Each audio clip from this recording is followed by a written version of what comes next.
పిలువద్దము నిన్ను ఎప్పుడైనా నువ్వు ఎవ్వరు అని అడిగేనా ఆ చిత్రమే గమనిస్తున్నా కొత్తగా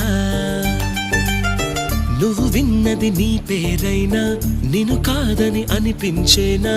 ఆ సంగతి కనిపెడుతున్నా వింతగా నీ కన్నుల మెరిసే రూపం నాదేనా అనుకుంటున్నా నీ తేనెల పెదవులు పలికే తీయదనం నా పేరేనా అది నువ్వే అని నువ్వే చెబుతూ ఉన్నా